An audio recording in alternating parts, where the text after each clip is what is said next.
Today on Judge Faith, is this defendant Mr. Fix-It? I got a motto that says, if I can't fix it, it can't be fixed. No, you messed the mess up. He assured me that he could do the work. So are you a plumber, sir?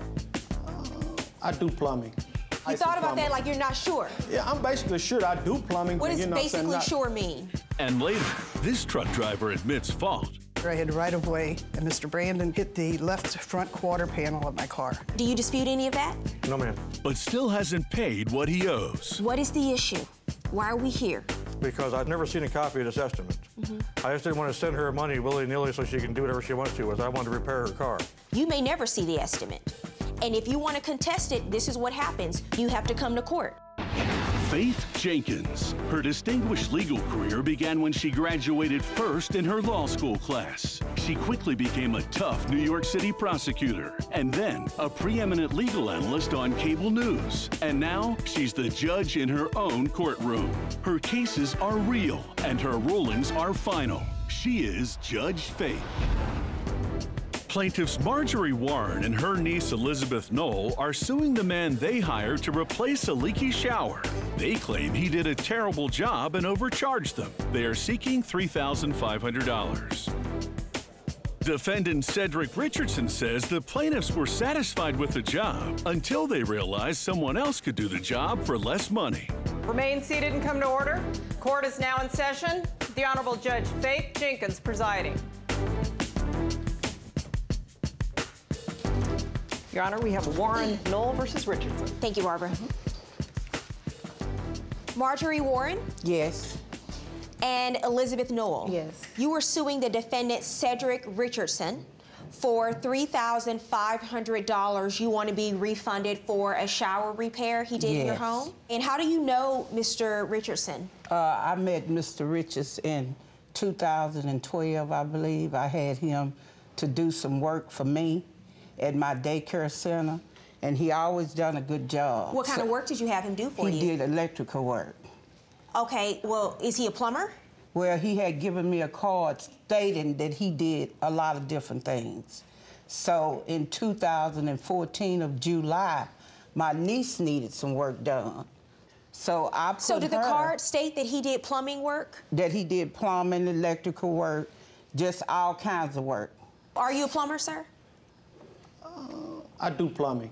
He told me that he was a licensed plumber. Why'd you have to think about that? No, I never did refer to that. I was a licensed You thought about plumber. that like you're not sure? Yeah, I'm basically sure I do plumbing, but, you know, minor plumbing. What does basically not, sure mean? Not that little minor plumbing, not stuff that really requires a permit and different things of that nature. Well, like have you done a job like this? Because you had him to replace the entire shower area, right? Yes, ma'am. And there was a leak in the shower? Yes. And is this the home that you live in? It was my first built home. Okay. And it's a tenant in there now. Where's the home? It's in Texas. Do you live in Texas? No, me and my family, we're active military. How did you know that you had a problem with your bathroom? The tenant. And what did she tell you? She said water was coming up from the bathroom floors. Did you come out at some point and have a conversation with Miss Warren about the bathroom and what it would cost to repair the shower area? No, I never did really have a conversation based with her upon what it would cost her to basically to do the shower. Basically, what conversation did you have, and how much did you guys agree? Basically, no conversation was basically with Miss Warren. You know, the only time that basically Miss Warren ever got involved in the thing was when it was time to actually do the contract. So when I wrote up the contract, the proposal actually for the contract, she told me to take it to Miss Warren, and Miss Warren would sign it in place of her. Because you were local. May I see a copy of that? And had you ever done this type of work before? Yes, tile work, yes. Okay, but this was more than just tile, right? Like you thought you had a leak. Yes. So I'm asking you, had you done plumbing work before? Yes. Okay, basically? Basically, yeah. I guess when I got there, she had already previously had another guy to come in that kind of began to start doing the work. When I looked at it, the thing was actually literally toe up from the floor up. I looked at Why would you accept the job, though? See, because really, I'm Mr. Fix-It. And I got a motto that says, if I can't fix it, it can't be fixed. No, you messed the mess up. No. You messed the mess up. You were satisfied with the whole, everything I've ever done with you before, you said you were satisfied. No. To that point. I wasn't satisfied with that. Yeah, what really, you because did, you was my dealer should have been with when Miss Noel. When I bang my gavel, that means stop. I want both of you to stop talking. Now, I'm looking at this agreement, and it's a lot of work in the bathroom, much more than just you installing tiles. Let's look at the area before you started the project. Whose photo is this? Her photo previously. That's my photo. Previously, Okay, to what me is this getting a there, it photo didn't look of? like that. I'm not asking you a question right now, Mr. Richardson. Okay. What is this a photo of? That's the photo I had a first plumber that came in. He ended up being a crook as well, and I had to get my $1,750 back from him. He actually started the job, and he contacted me and said that it was mold. So he wanted to charge me about $7,000 and some dollars, and I told him no. My question to you is, what is this a photo of? It's a photo of the shower. The master bedroom shower. And is this how it looked when Mr. Richardson started working on it? Yes. Okay, let me see the next photo. Your Honor, do you see those cracks in the grout? I do. Where the grout's supposed to be? This was after he did the work? Yes, ma'am. Okay. So if you turn that water on, you're going to have a problem. Coming up. You say you feel he overcharged you? Yes, he did. Me being the saint that I am, took it upon myself, you know what I'm saying, in order to try to help someone. I'm going to quote you what you wrote in your answer. I agree that the job could have been done for a cheaper price. And later, more questions arise. When I asked Mr. Brandon for his insurance card, he said he did not have one. Sir, did you have insurance at the time? Plaintiffs Elizabeth Noel and Marjorie Warren are suing for a refund on what they say was shoddy work done to replace a leaky shower. Defendant Cedric Richardson says everything was fine until the plaintiffs realized someone else could do the job for less. He created a design that nobody asked him for. Oh, yeah. So what he did, Your Honor, what it seemed like he did is he just took some material and he made a mess out of it. Well, we're not here because of the design you created. We're here because of the overall quality of the work that they're complaining about. You paid him $3,500. Did you pay him the entire amount up front? I did. Why would you do that? Wouldn't that, in your mind, tell you, let me pay him half, let me see what kind of work he does because he hasn't done plumbing work for me before, and then if I'm satisfied with the work, don't interrupt me. Okay. And then if I'm satisfied with the work, I'll pay him the remainder. Why didn't you do that? This is the first time I ever did this, and it's the last time I ever did this. My Aunt Holly suggested him, said he's a saint, he's honest, and he will be reasonable. See, but I'm a saint. Monday through Friday, 9 to 5, I'm Mr. Fix-It. Okay, After Mr. that, Thief. then I'm a saint after that. Thief. But Monday through Friday, I'm Mr. Fix-It. And that's basically what we were doing. We were doing business. What she's saying, sir, is that she had a certain level of trust and confidence in you because of the reference from her aunt. You're getting paid to do a job, and she's already paid you $3,500 to do the work. And then, Ms. Warren, don't make me have to tell you again to stop interrupting me. Now, what was the issue with the $3,500? You say you feel he overcharged you? Yes, he did, because I know that it costs less to do that. No, I couldn't have never overcharged her. She just had made mention that the guy that was going to previously come in was going to charge her $7,000 in order to complete the work. See, that's how it all happened.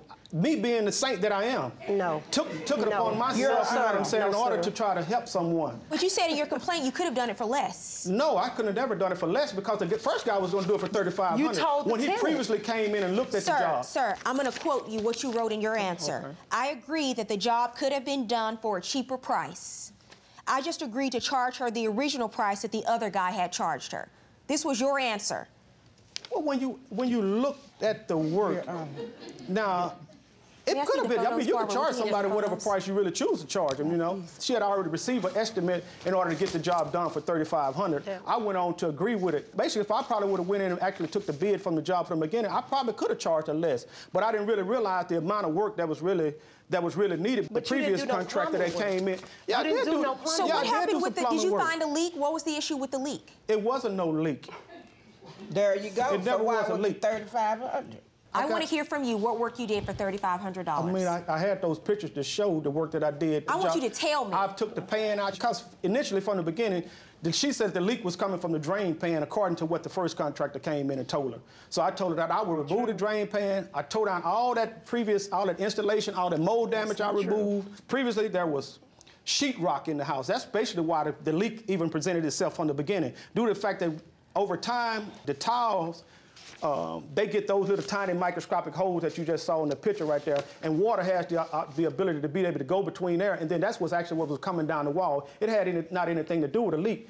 These two photos are from after. I want you to look at these photos, and you tell me that that's not a problem with the quality. What's the issue there? But I was really not complete with the job. The job was really never completed. Okay, why weren't you able to complete the job? Because what I'm looking at here, this is problematic because there are cracks all throughout the grout, the entire border of the shower. Because this is substandard work is what I'm telling you. No one should pay $3,500 for this type of work. What was the issue with him coming back? You tried to get him to come back to finish the work. What happened? Judge, he never came back.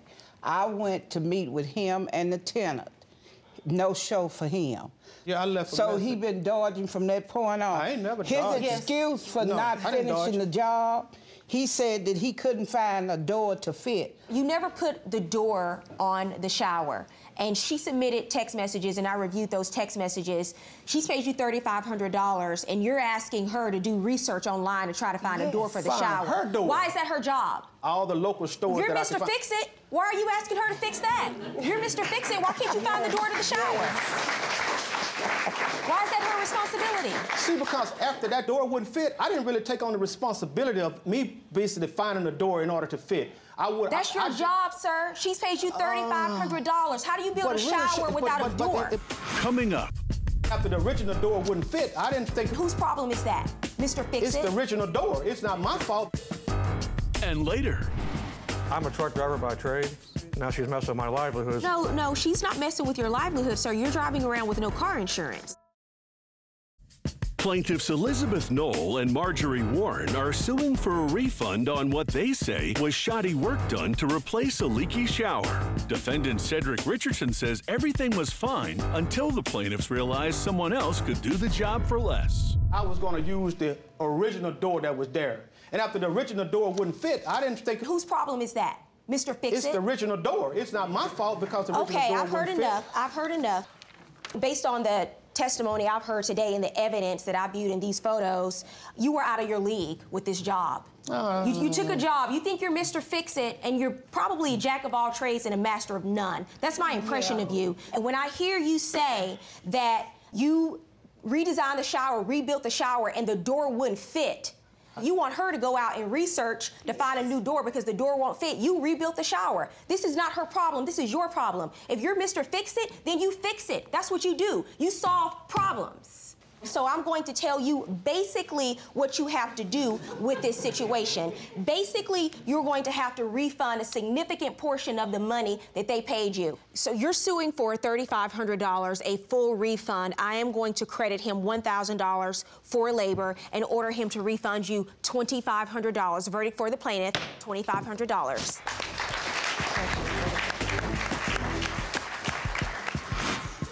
Plaintiff Deborah Rizzo is suing for $755 to cover damage to her vehicle after an accident with the defendant. Defendant Gregory Brandon says the plaintiff is just trying to make quick cash off her old car. Deborah Rizzo? Yes, ma'am. You were suing the defendant, Greg Brandon? Yes, ma'am. For $755 for damages to your car you say he caused in a car accident? Yes, ma'am. Okay, we'll start with you, ma'am. What's going on? Okay, on the morning of April the 2nd of 2014, I was driving down on Manchester. I had a right-of-way, and Mr. Brandon came into my car and hit the left front quarter panel of my car. Let me just make sure I understand. So you were driving down a street with the right-of-way? Correct. So you had no stop sign, no stop light? No stop sign, no stop light. Okay, yes. And you were making a left-hand turn into the street, sir? Yes, ma'am. All right, do you dispute any of that? No, ma'am. Okay. The problem is right now is trying to get Mr. Brandon to release the money that the state of Missouri is holding as a secured deposit. Okay, so let's back up for a second. Did you call the police? Yes. When the accident happened, did they respond? Yes, they did. And was there a police report issued? There was not considered a police report because the officer said that unless there's bodily injuries, they do not file a report, but I do have written statement from the police officer. Well, so was there damage to your car? Yes, there is. Okay, may I see the photos? Yes, you may. We have a map of the area. I'd like to see that too. Let's pull that up on the flat screen. Ma'am, do you want to just step over to the flat screen and just point to the area where you were driving? This is the street that Mr. Brandon was coming down, and this is the street that I was going. I was going east on this one. He was coming south. He turned in and hit me approximately right underneath this overpass, but I still had the right of way. And here was a stop sign at this intersection. So you had a stop sign, sir? Yes, ma'am. Okay, thank you, ma'am. Yes. Okay, let's look at the photos of the damage you say he caused to your car. You say that's damage from the accident? Yes, ma'am. But I have a something that was written by the St. Louis Police Department, and it states that he had insurance. But when I asked Mr. Brandon for his insurance card, he said he did not have one. When the officer asked for his insurance information, she said that he had shown her his telephone, and she got the information off his telephone. Sir, did you have insurance at the time? I had a lapse. Me and my wife had a miscommunication. I thought I had insurance, that's why I showed the police officer my card. Okay, so you did not have insurance? Correct. Okay, in your state, I understand when someone is an uninsured motorist, they require you to put money into an account based on the estimate that you provide, based on the damages to your car. Right. And you actually put $755 into an account? Yes, the issue I have... But you haven't released that money to the plaintiff, and that's why a lawsuit has been filed, correct, ma'am? Okay, so tell me what's going on, sir. I asked her in a text message and twice on the phone to provide me a copy of the repair estimate from the dealer, and I would gladly pay the dealer directly for the damage. She said she didn't have text messaging, so I sent her a certified letter, which she received, asking the same thing. Hold on a second. Did you provide an estimate to him for damages? I provided an estimate to him and to the state of Missouri. Did you get an estimate from her? No, ma'am. Okay, let me see your proof that you submitted the estimate and that they set up this account. Well, you know they did because they contacted you. Yes. The state contacted you and told you based on the estimate that she provided, you had to put $755 into an account. At least that's what the paperwork says. But you put $755 into an account. Because I'm a truck driver by trade, and when she turned over to the state, they want to suspend my license. Now she's messing with my livelihood, so I immediately sent the $755 in. Well, no, she's not messing with your livelihood, sir. You're driving around with no car insurance. That's why the state is even involved in this right now. So the state creates this account, they send you a letter, and they ask you to put $755 into this account, correct, sir? Correct. And you did that, right? Yes, ma'am. Okay, what is the issue? Why are we here? Because I've never seen a copy of this estimate. I just didn't want to send her money willy-nilly so she can do whatever she wants to with it. I wanted to repair her car. And now, Judge Faith rules. Let me explain something to you. The way your state has set this up, this is how they deal with uninsured motorists. They are requesting that you put $755 into an account. Now, this is not a figure that she's telling you at this point. This is the state requesting this because they decide based on two things. They decide who's at fault for the accident. They found that you were at fault, and they also decide the amount of damages you owe based on the estimate that she provides. You may never see the estimate. And if you want to contest it, this is what happens. You get sued and you have to come to court. But the state, based on the estimate that she provided, they found it to be sufficient. So they set up the account, they sent you a letter, they requested that you deposit $755 into that account, and you did. So now that we're at this point, you're saying, well, I want to pay the mechanic directly. I want to know that this money is going straight to the mechanic. That's not how it works. That is the law in your state. If you don't like the law, write your congressman. I'm just here to interpret the law. And frankly, if you would have followed the first law and had insurance on your car when you were driving in an accident with the plaintiff, we wouldn't even be here today, sir. You owe her $755, verdict in this case for the plaintiff. Thank you, Your Honor. Thank you. If you or someone you know has a dispute, don't take the law into your own hands. Let Judge Faith rule on it for you. To submit your case, go to judgefaith.com and tell us your story. See you in court.